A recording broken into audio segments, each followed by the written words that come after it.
This is fielded at the goal line. And not a bad return here. He gets it out to the 25-yard line.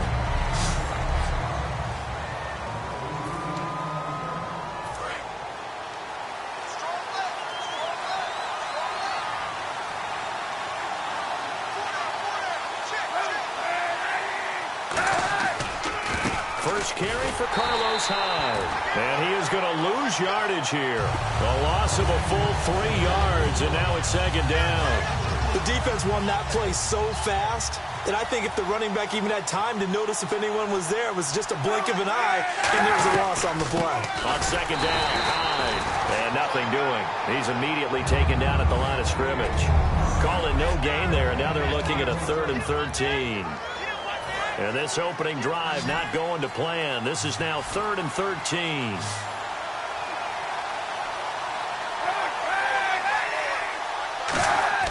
Kaepernick now on 3rd and goal.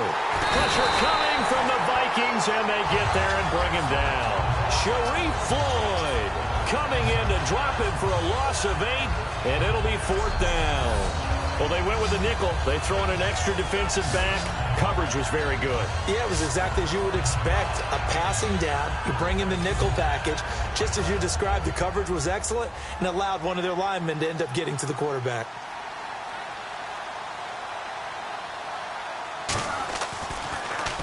They'll send this one into the Midwestern air, and it's a good one. And this punt goes out of bounds, and it'll be marked inside the 40.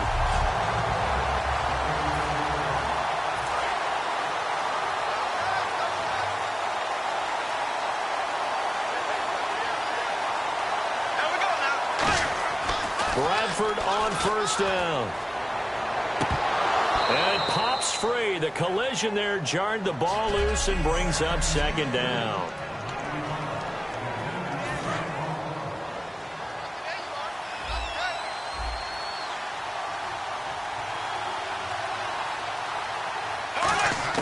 On second down, Bradford again. He's got it complete to Stephon Diggs. A nice pickup there, 10 yards, and it'll move the sticks. I'm just looking side by side at Diggs' number, rookie year versus sophomore year a season ago. 52 catches as a rookie. Something you pointed out to me, yards per catch is off a bit, isn't it? It is, and you know, his first year, he was known a little bit more as a big play threat. This past season, adjusting to a new quarterback in Sam Bradford, that number went down by about 3 yards per catch, but he can be an explosive type of a receiver. Look at the last 2 games of the regular season, well over 100 yards in both. A second down throw for Bradford. Quick hitter here, it's complete. And he's brought down. The 15 yards there on the catch and run. Good throw, good catch, but I really like the route. The drag and being able to run away from defenders, hard to stick with them for that long. Yeah, better against man than zone, or? Better against man, because now you're running away from someone and you're not running into a defensive player in another zone.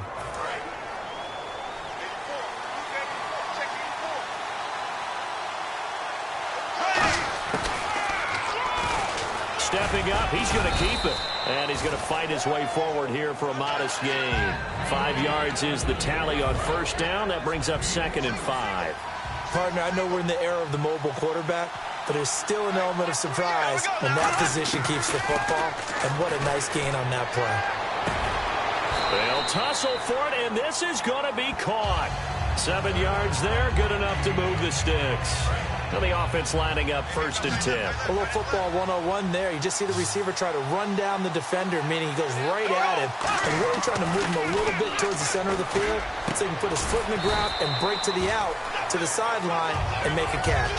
5 yards on the catch there, brings up 2nd down. Completion was given up, but that's why you play zone defense, so that you can have people around the ball when it's caught, and you don't give up much run after the catch.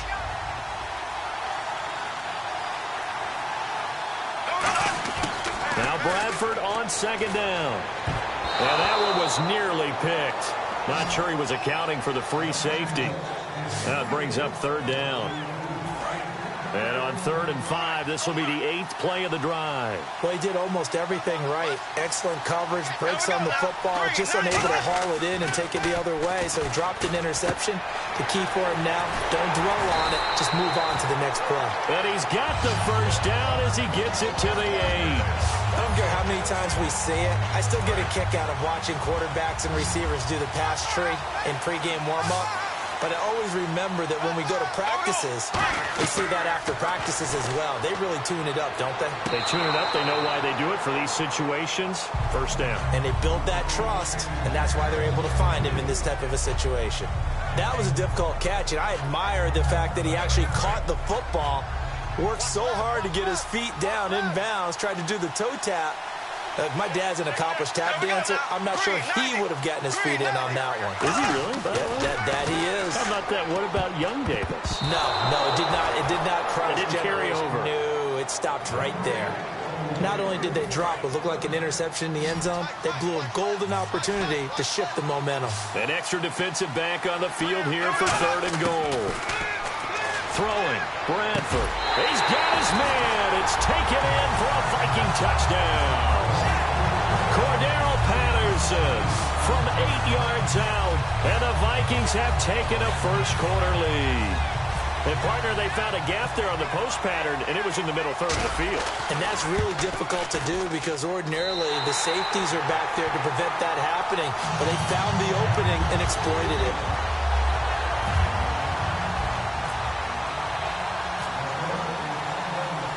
Forbath to send it away now following the touchdown. This is fielded at the goal line. And he'll take this across the 25, a couple extra yards up to the 27-yard line. And San Francisco gets set to go here. And the first drive, 3 and out. Second possession, see if they can get a little momentum. And oftentimes that first drive is just a feeling out process. You have some plays that you've got called and you want to see how the defense reacts. It may not go terrific on the first one. Now they're ready to go. They've kind of got a look at them, got a sense.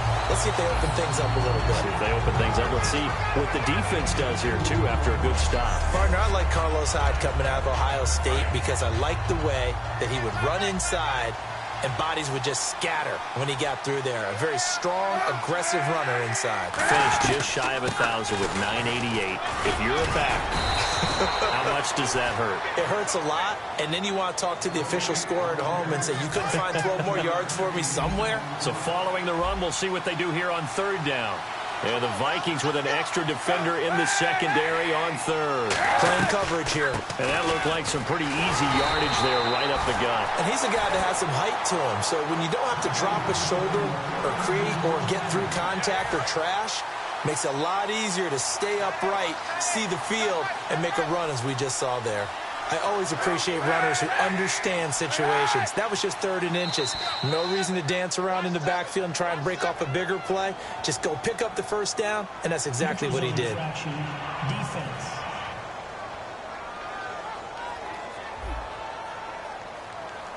So the hard...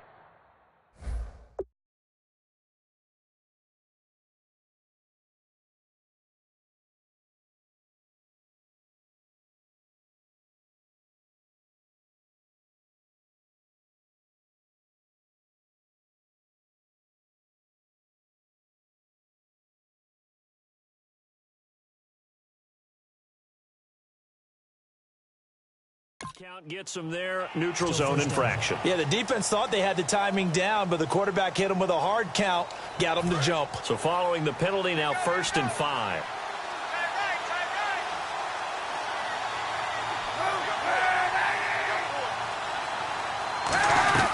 Following the penalty, it's Hyde. And this one's going to go the wrong way. Losing yardage back at the 42.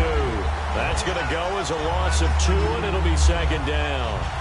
And that was a nice play by the defense. And it is tough to be an offensive lineman nowadays, especially if you're dealing with how the defensive tackles have evolved. Their quickness, their agility, their speed has changed the big guys in the middle, the center, and the offensive guards. Formerly, they were just power players. Now they have to be light on their feet as well to keep up with the speed of the defensive players.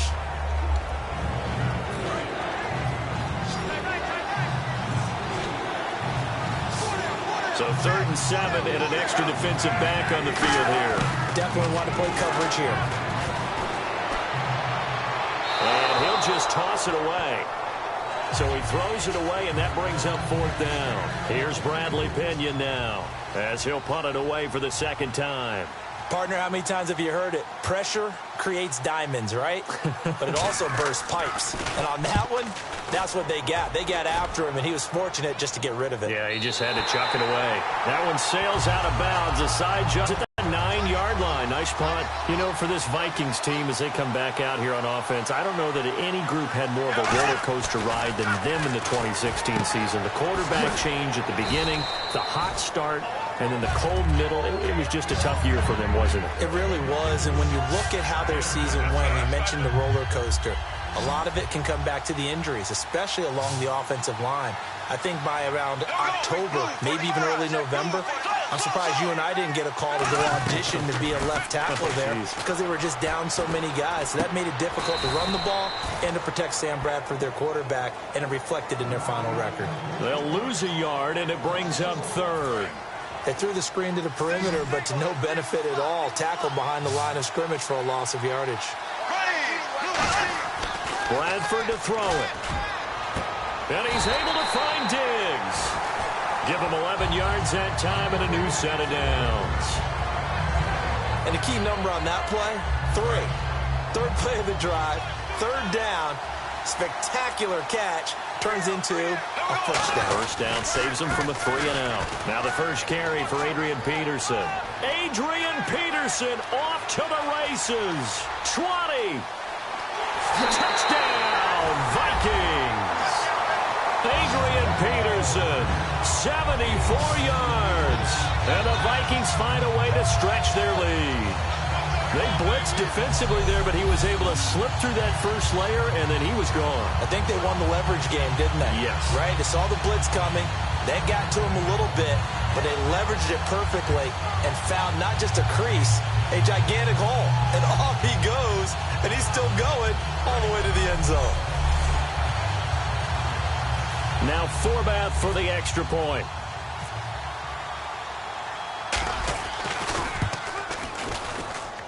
And we'll see if this rain affects the team's decisions going forward, but they kick it here, and it's good.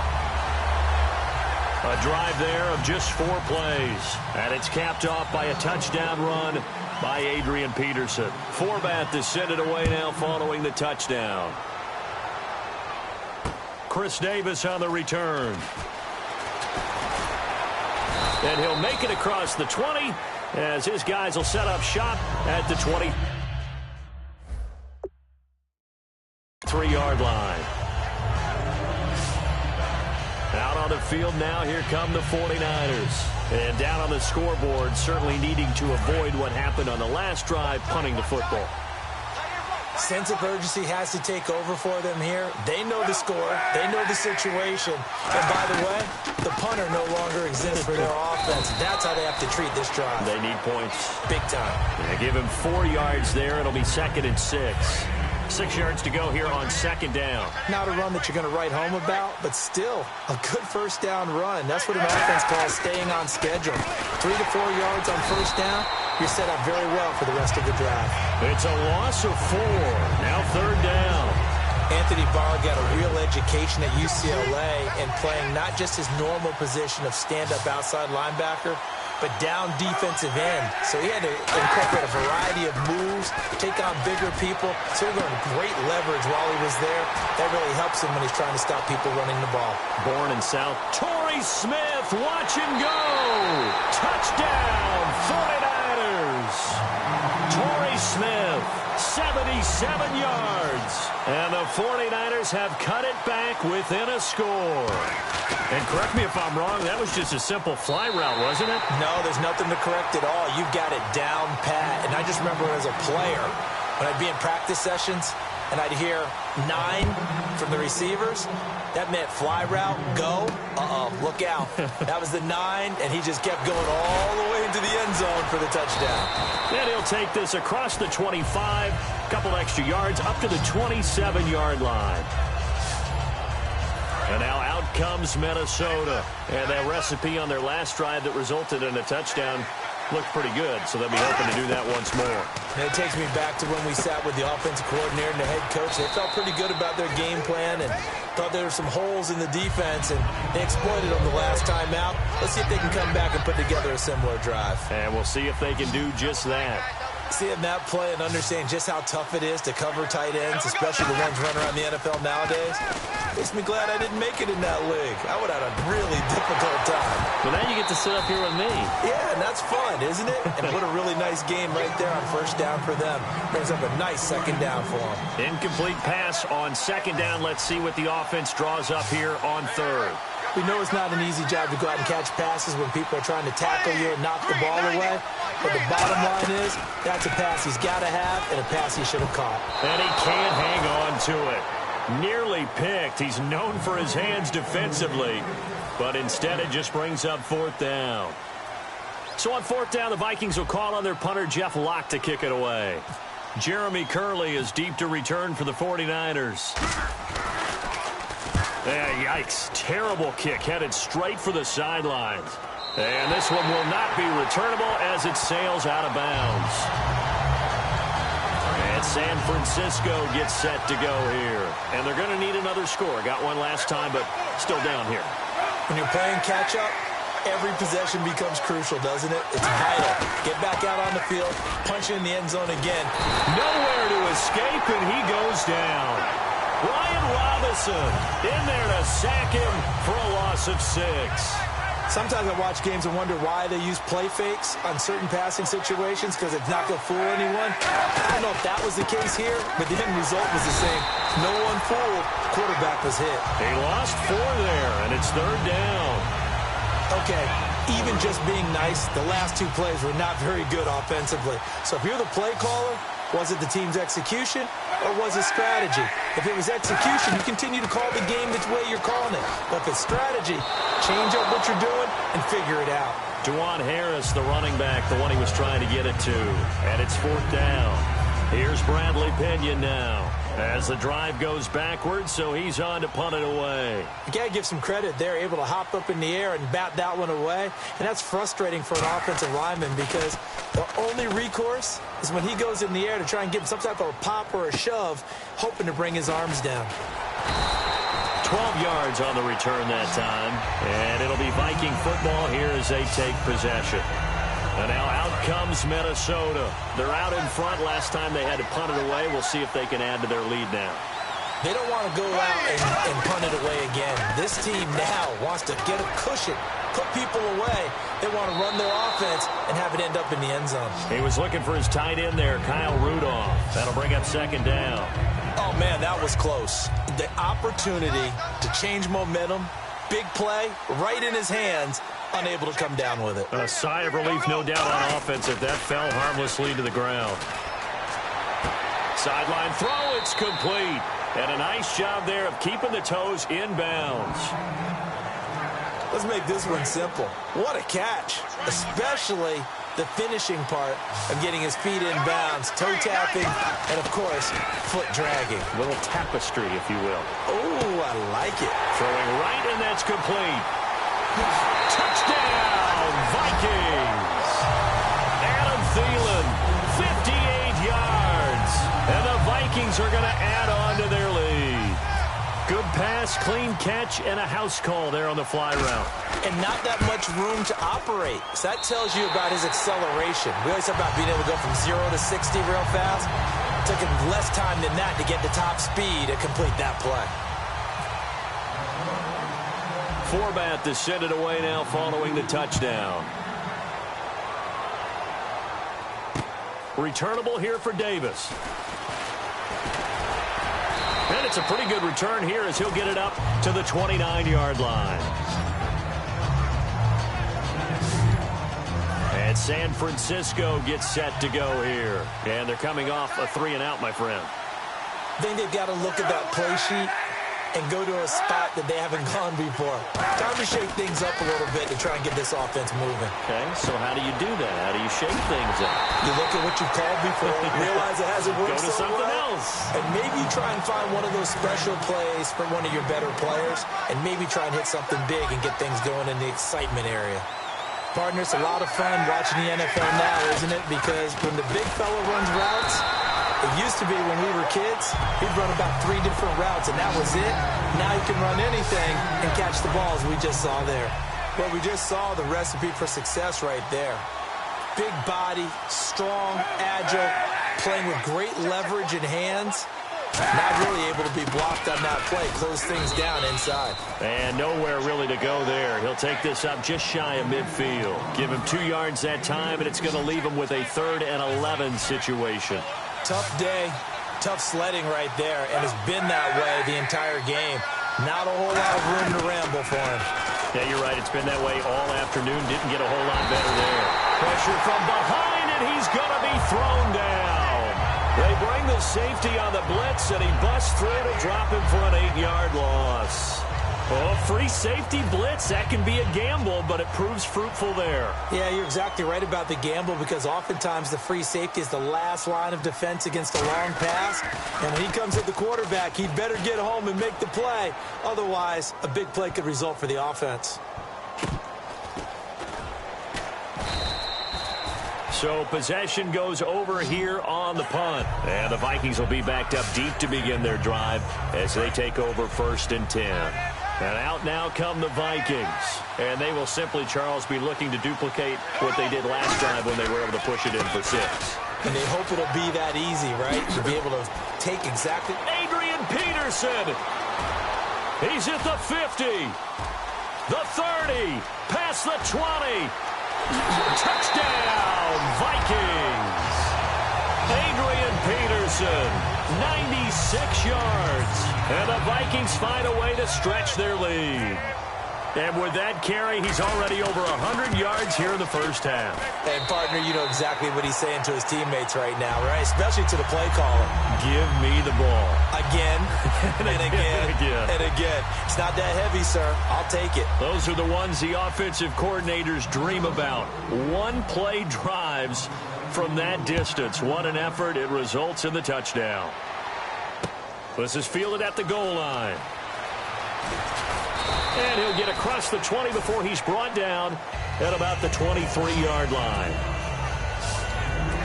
And now the 49er offense ready to go and getting back out onto the field. And with this deficit, you can't have too many more drives like the last drive where you had to punt it away. You know what I would tell my offense right here? The punter doesn't exist, guys. He doesn't even exist. He's not a team anymore. I just cut him, all right? So you've got to go out and create some offense for us here and give us some points. No way does that guy get on the field on this drive. Poor punter. Yeah, it wasn't his fault. But hey, listen, there's got to be casualties at times. We're trying to win a game. Kaepernick to Hyde on the draw.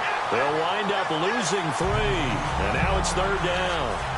No matter what play call you have on, you're always conscious of edge pressure disrupting you. And it doesn't matter whether it's a pass or a run. And in this case, it was a draw, and the edge pressure came in and destroyed the play. Here's Kaepernick to throw. On the left side, it's McDonald. And he gets it here to right around the 24 before. Second quarter now. Brandon Gaudin and Charles Davis with you. It's the 49ers in control of the football. They are, however, facing a 4th down situation.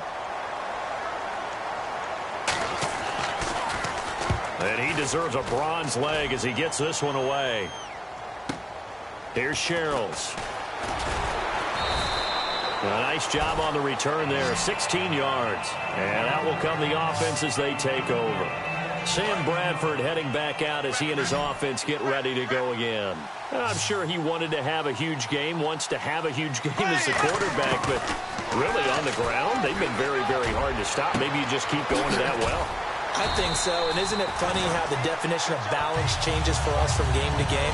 Sometimes it's 50-50, run it, throw it. Sometimes it's just being a balanced running team in terms of who's carrying the football. Not more than one guy. Right, multiple guys out there, and now your guy back there has to throw it. Doesn't have to worry about it quite as much. And they've got the lead here in the second quarter. So they took a shot on 1st down, but couldn't connect. Fans do look of the long ball, don't they? And he already found his guy once. Tried to give him another chance there, didn't he? Yeah, he did. Couldn't connect, but as you alluded to, he does have that touchdown from earlier, trying to keep him in the rhythm.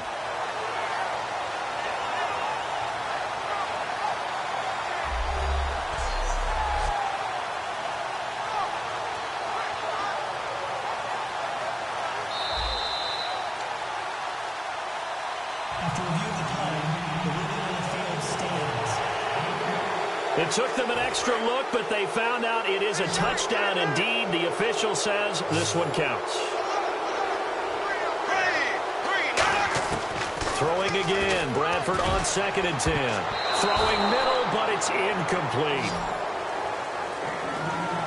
Pretty nice coverage there, but a missed opportunity for an interception. Let's face it, a lot of these defenders, they've got it all. Speed, athleticism, hands, a little bit questionable. On 3rd down, Bradford.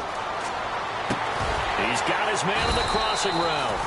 And he gets this one all the way down inside the 20-yard line. He's such a good route runner. Shows it there on 3rd down. Very proficient and a good pass. And you know what I've observed over the years in the NFL?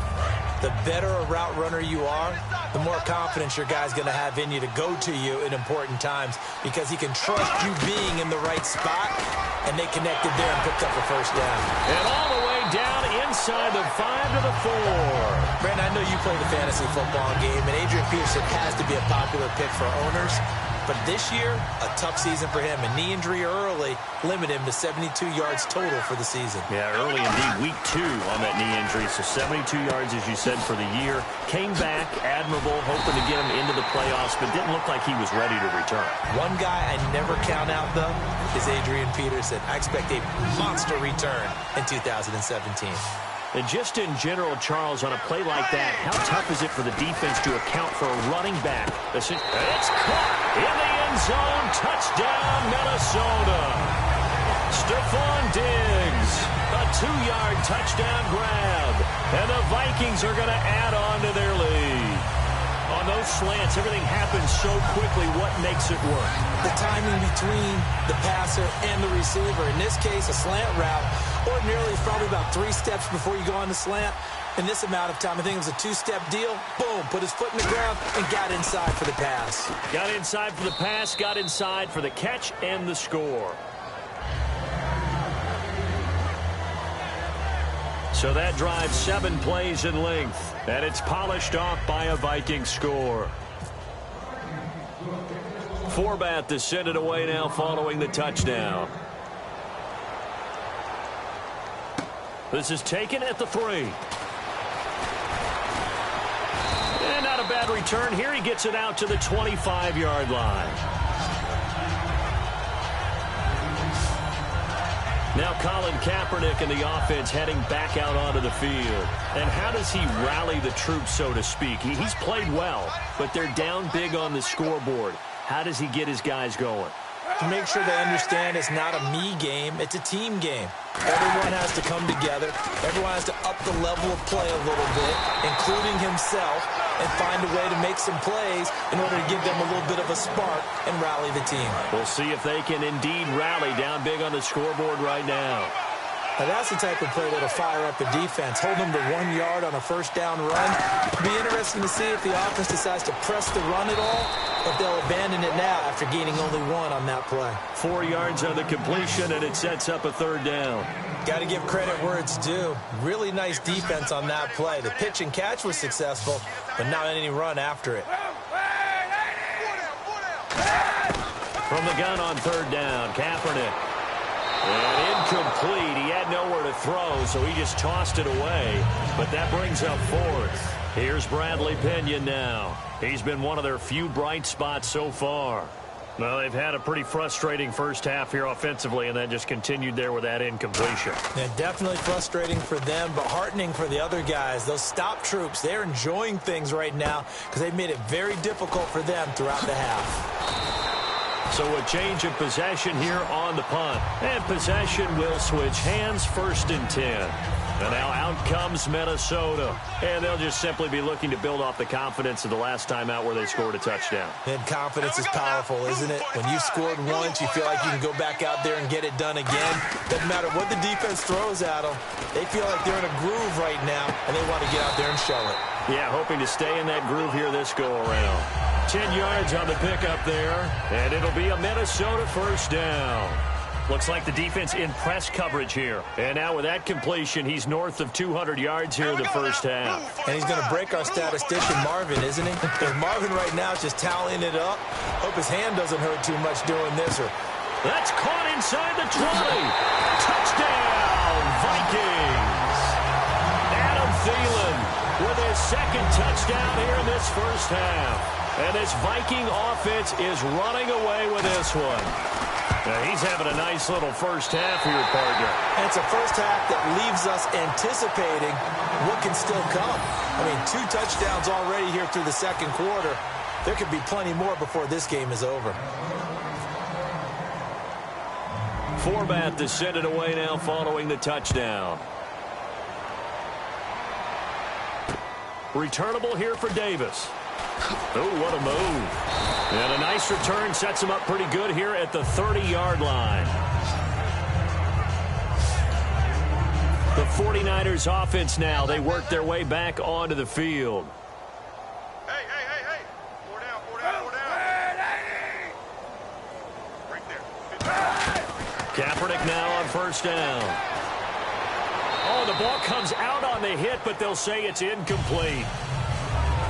Little lull in the action here to go over an offseason storyline that's kind of interesting. L.A. a couple years ago, they have no teams, and now they're going to have 2 with the move from San Diego to L.A. What does that mean for the league and for the Chargers? It seems like an easier transition, doesn't it, than St. Louis when they moved back to Los Angeles. Less culture shock. Less culture shock, less, obviously geography, the whole deal. But it's a transition still is not going to be easy. Remember, they're going to go play in a soccer stadium, essentially, for at least the first couple of years before they share a stadium with the Rams. So that changes things. Obviously, trying to create an identity in the market they haven't been in a long time.